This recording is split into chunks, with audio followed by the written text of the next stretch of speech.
Sagacious academy के इस YouTube channel पर आपका स्वागत है। आज हम आपके साथ डिस्कस करेंगे फाइनेंशियल इमरजेंसी के बारे में। फाइनेंशियल इमरजेंसी जो कि आर्टिकल 360 के तहत लगाई जाती है, प्रेसिडेंट द्वारा एक घोषणा के अनुसार लगाई जाती है, इसके बारे में हम जिक्र करेंगे। पिछली वीडियो में हमने प्रेसिडेंट रूल आर्टिकल 356 के बारे में बात की थी और आज हमारा जो कंसेप्ट रहेगा आर्टिकल 360 रहेगा, जिसके तहत फाइनेंशियल इमरजेंसी लगाई जाती है।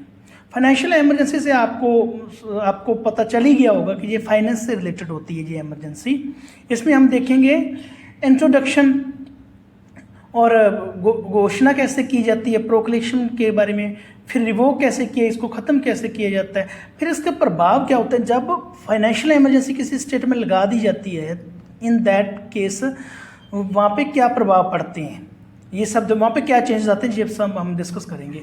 आर्टिकल 360 प्रेसिडेंट को एम्पावर करता है, प्रेसिडेंट को शक्ति प्रदान करता है कि वो एक फाइनेंशियल इमरजेंसी लगा सकता है जब उसको ऐसा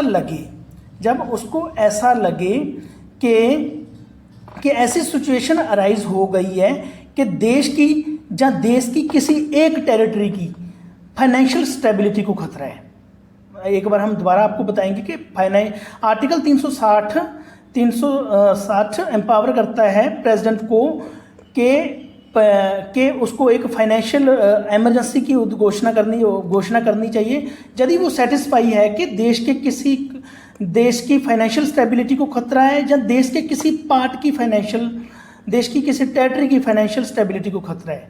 तो इन दैट केस आर्टिकल 360 के तहत अपने जो प्रेसिडेंट हैं वो फाइनेंशियल इमरजेंसी की घोषणा कर सकते हैं।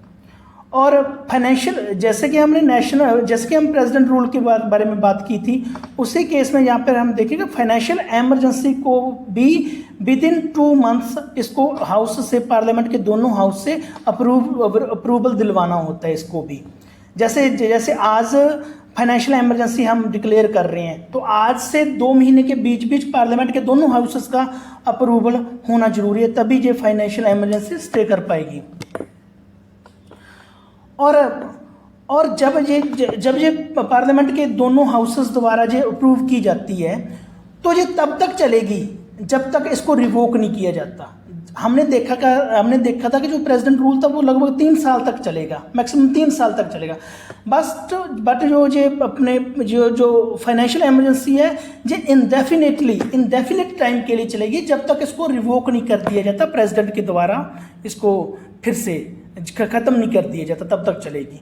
अब जो इसकी घोषणा का, जो फाइनेंशियल इमरजेंसी का घोषणा का जो अप्रूवल होगा वो पार्लियामेंट के दोनों हाउसेस में सिंपल मेजॉरिटी से पास होना चाहिए।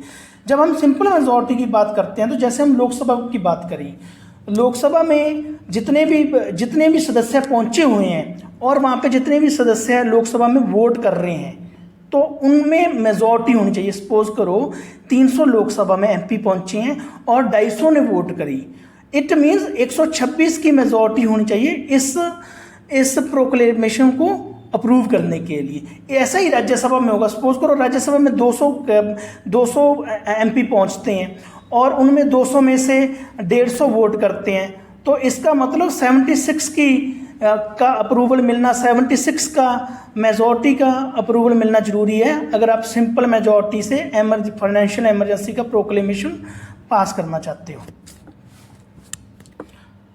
अब इसको रिवोक कैसे? इसको रिवोक उसी तरह से किया जाएगा जैसे हम प्रेसिडेंट रूल को रिवोक करते हैं। प्रेसिडेंट एक सबसीक्वेंट एक घोषणा करेगा कि फाइनेंशियल इमरजेंसी रिवोक की जाती है। इसके लिए कोई भी फर्दर पार्लियामेंट्री अप्रूवल लेने की जरूरत नहीं, सिर्फ एक प्रोक्लेमेशन से ही प्रेसिडेंट इसको रिवोक कर सकता है फाइनेंशियल इमरजेंसी को।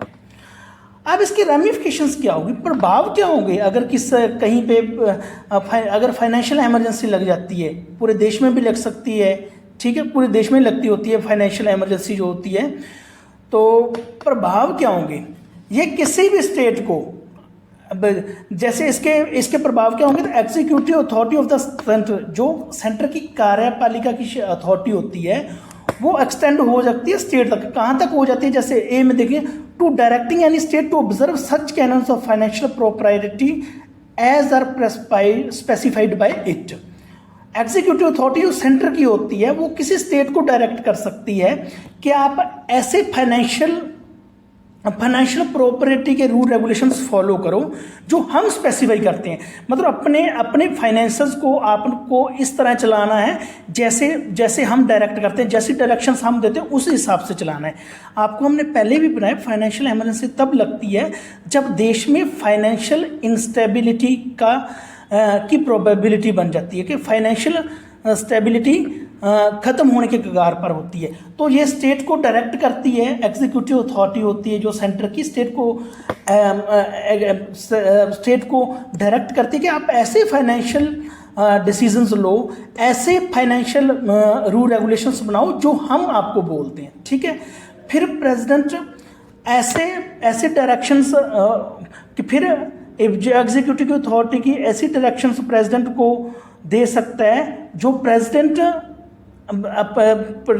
जो सही मान के चलता है कि ये अपना पर्पस पूरा करने के लिए ज़रूरी है। ऐसी प्रेसिडेंट डायरेक्शंस दे सकता है, स्टेट्स को दे सकता है।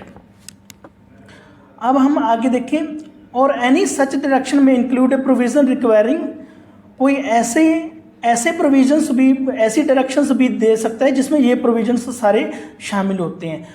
अब सेंटर ऐसे भी बोल सकती है कि आप जो स्टेट के जहाँ स्टेट में कोई एम्प्लॉय है, जहाँ कोई भी class of employ, class of persons है, उनकी सैलरी जहाँ अलायंसेस को रिड्यूस किया जाए। फिर दूसरा क्या बोल सकती है सेंट्रल सरकार स्टेट को कि जो मनी बिल्स, जहाँ फाइनेंशियल बिल्स आपके स्टेट लेजिस्लेचर में पास हुए हैं, आप उनको प्रेसिडेंट के लिए रिजर्व रख दो, प्रेसिडेंट की कंसीडरेशन के लिए उनको रिजर्व रख दो। आप उन पे आगे कोई कार्रवाई नहीं करेंगे, प्रेसिडेंट की कंसीडरेशन के लिए ऐसे मनी बिल्स और फाइनेंशियल बिल को रिजर्व रख दो। फिर उसके बाद क्या होगा, प्रेसिडेंट कुछ ऐसे डायरेक्शंस इशू कर सकता है कि आप सैलरीज और जो अलाउंसेस हैं तो किसी भी क्लास के पर्सनस के, यूनियन के, आप उनको रिड्यूस करो, चाहे कोई भी क्लास हो, चाहे सभी क्लास के एम्प्लॉइज़ हों, चाहे किसी स्पेशल क्लास के एम्प्लॉइज़ हों यूनियन में, उनकी सैलरीज और अलाउंसेस को रिड्यूस करो। ये प्रेसिडेंट डायरेक्शंस इशू कर सकता है। प्रेसिडेंट ये भी कह सकता है जो सुप्रीम कोर्ट तथा हाई कोर्ट के जजेस हैं उनके सैलरीज तथा अलाउंसेस को रिड्यूस किया जाए। ये भी फाइनेंशियल इमरजेंसी के टाइम में ये भी कहा जा सकता है। तो हमने इसमें देखा, इस फाइनेंशियल इमरजेंसी के इस केस में देखा जो सेंटर को होते हैं, सेंटर को फाइनेंशियल मैटर्स में फुल पावर मिल जाती है। सेंटर को जितने भी स्टेट के फाइनेंशियल मैटर्स होते हैं, जिसने फाइनेंस बिल है, जहाँ कोई मनी बिल्स है, जहाँ किसी एम्प्लॉय की जो कोई सैलरीज है, उनके बारे में सेंटर को फुल कंट्रोल मिल जाता है कि सेंटर किसी भी स्टेट को डायरेक्ट कर सकता है, आप अपने एम्प्लॉयज़ की सैलरीज कम कर दो, आप जजेस की सैलरी कम कर दो, आप हाई कोर्ट की जजेस की सैलरी कम कर दो, किसी पर्टिकुलर क्लास ऑफ पर्सनस की सैलरी को कम कर दो। तो फाइनेंशियल मैटर के केस में, फाइनेंशियल इमरजेंसी में सेंटर को फुल कंट्रोल मिल सकता है कि वो फाइनेंशियल मैटर में लगभग ऑलमोस्ट सब कुछ ही कर सकते हैं। वो ये रेमिफिकेशंस होती हैं फाइनेंशियल इमरजेंसी की, अगर ये फाइनेंशियल इमरजेंसी एग्जिस्टेंस में आती है। तो हमने आपके साथ डिस्कस किया फाइनेंशियल इमरजेंसी के बारे में। नेक्स्ट वीडियो में हम आपके साथ नेशनल इमरजेंसी आर्टिकल 352 के तहत जो लगाई जाती है उसके बारे में डिस्कस करेंगे। और भी कोई वीडियो होगी तो हम जरूर आपके लिए लेकर आएंगे। Thanks for being with us.